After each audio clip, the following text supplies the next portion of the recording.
BBC is a proud organisation. Its contribution to the UK, to Europe and to world culture is unsurpassed. It is known as a public service broadcasting organisation par excellence. We all have had very positive experiences of watching, listening and reading contributions from the BBC, even if we're trying to avoid watching the news. And that's why, as Director General, I'm all the more embarrassed to have to discuss this quite shameful period of time, this period of history of our organisation where we really got it wrong. And I'm here to recap what we got wrong, to explain some of the reasons why, to give British people the context of what happened here, and then also to show how we're going to start making some sort of amends. And I'll speak for a few minutes and then I'll encourage some questions and I'll do my very best to respond to what you want to know. So to recap, it came to light towards the end of 2017, beginning of 2018, that we have got some significant issues in the BBC in relation to our salary scales, and particularly gender related. Can I just have a show of hands? Who here was aware of this? Who here picked this up on the news? Okay, so most of you, even if you're avoiding the news, most of you seem to be on top of this. So as a reminder, and for those of you who don't know, the significant things were that the top talent in the BBC were all male, in terms of who was being paid. Right at the top, Chris Evans, Radio 2, getting paid £1 million a year. Through to some of our newsreaders, some of our other broadcasters getting paid in that £600,000 to £900,000 band.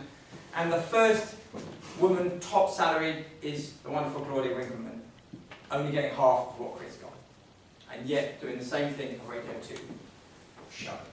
So we've got this big gap, this big pay gap. The second thing we realised is that most senior roles are occupied by men. And I'm not just talking about in front of the camera, I'm talking about behind the camera too, and I'm talking about in management. Most of the seniority fits to men. And the third thing, and clearly the most worrying thing from the legislation point of view, is that people in the same role, the men were getting paid more than the women. And that is a significant problem. So when this came to light, we carried out a thorough inquiry, and what we came up with was probably more, this may not be very BBC language, but much more cock-up than conspiracy. There was not a deliberate cabal of men deciding, rubbing their hands with glee and making sure that we kept the male salaries up and the female salaries down. It just happened to come out like that. So why? Firstly, independent negotiation of salaries. At all levels, individuals with anyone outside of the standard salary range were allowed to negotiate their own salaries. And lots of research shows that men are better negotiators. Men don't give up. So men were walking away with better salary deals.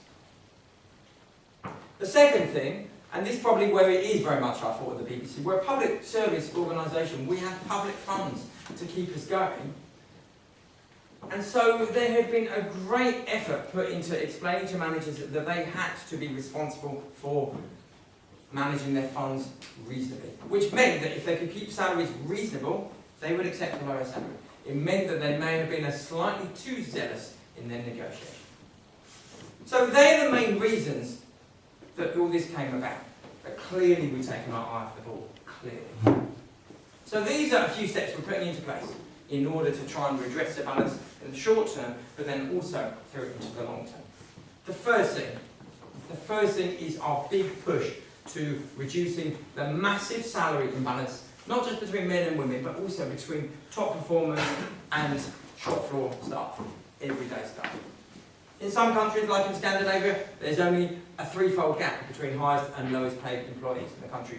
We don't have it in the UK, as you all know.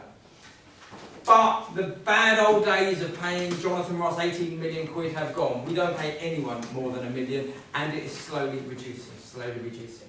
Our top male talent have agreed to take voluntary reductions in their salaries to get a little bit more parity. So that's the first thing. Secondly, clearly we need a pay switch.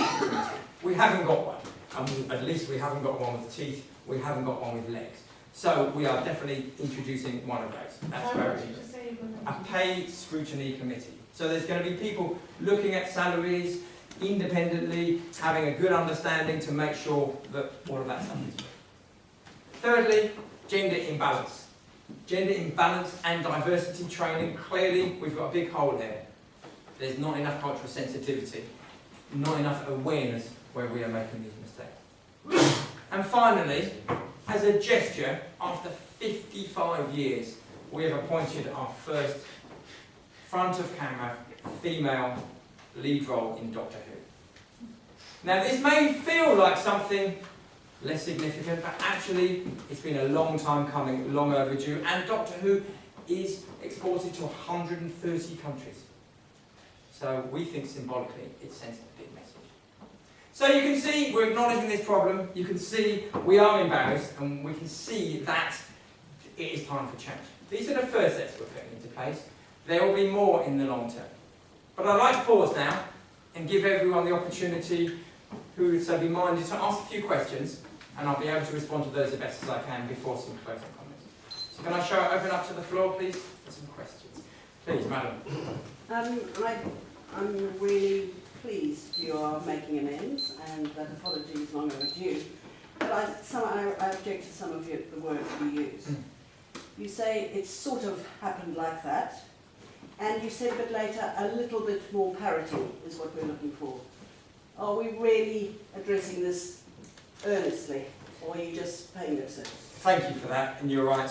You know, under pressure, perhaps, under the lights, I'm not used to being in front of house, I'm normally behind house. Total parity. I will revise my word, total parity is absolutely. In terms of our awareness of the problems, I think we have been behind the curve, but I really wanted to emphasise there hasn't been a deliberate attempt to dupe. But absolutely, total parity is important. Please, Madam. Director General, how dare you say that you only became sickness last year? This has been in the news for the last 5 years. You know that, we know that. Explain yourself. Thank you, Madam. Thank you. I understand your anger, and we have been aware that it's been bubbling away, and yet, our internal investigations didn't really bring it to light till... You can say that again, it was a real cock-up.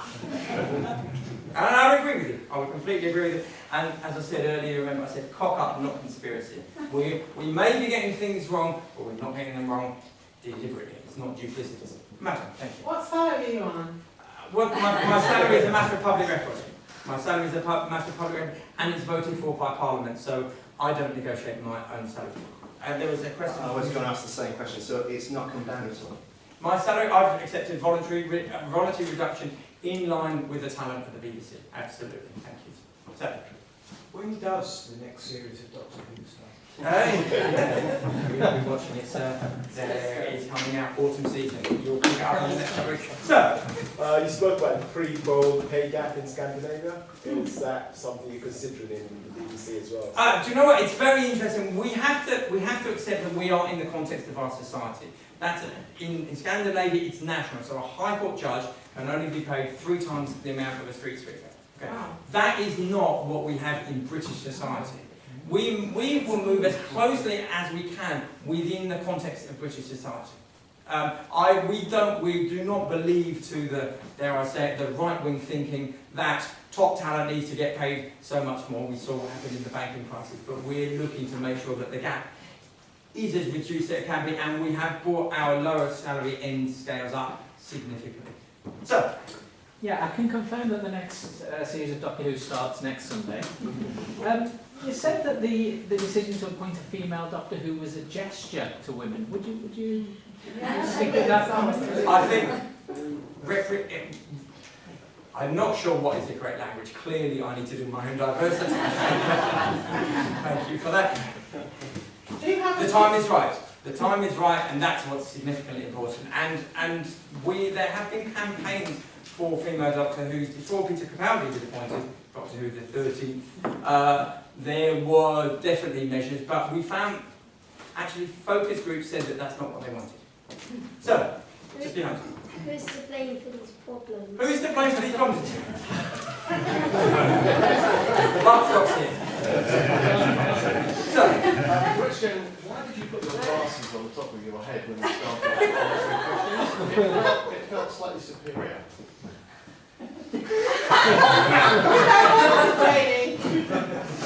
I'm really not sure how to respond to that question, but I think we're all entitled to a few. Madam.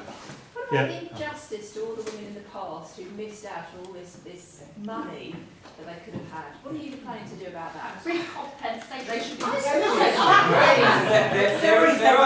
There are some campaigns for compensation, and actually this is going to an independent body. Parliament is investigating this because it's not just us.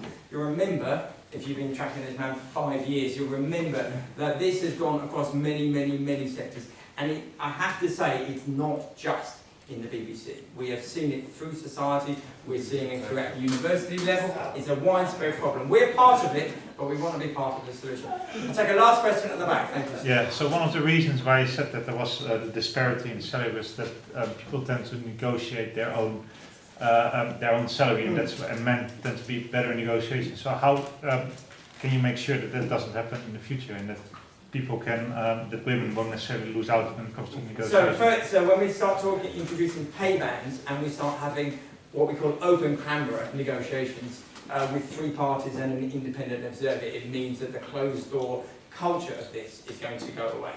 But it does take time, things do take time to shift, but absolutely it's our intention. I noticed, and we can't overrun obviously because then the schedules all go out, and that's very important for us. As the final comes, we see there's very strong feeling, and as a relatively new Director General, it's why I feel embarrassed and why I feel compelled that we have to take some action. Not just because of our public reputation, not just because of the potential financial costs when people start not buying BBC programmes or boycotting the BBC, but because we know it's morally the right thing to do. We firmly believe, as a public service broadcaster, we firmly believe in equality for all. And we clearly have been in a position when we haven't been able to present that. We haven't been able to present that very well. We have become part of the problem. Some people see the BBC as part of the establishment rather than as trailblazers for change. And we absolutely can become trailblazers for change. And we would like to be in the forefront of seeing genuine, authentic gender equality and gender diversity throughout the BBC, and that will be the cornerstone of our next mission. So.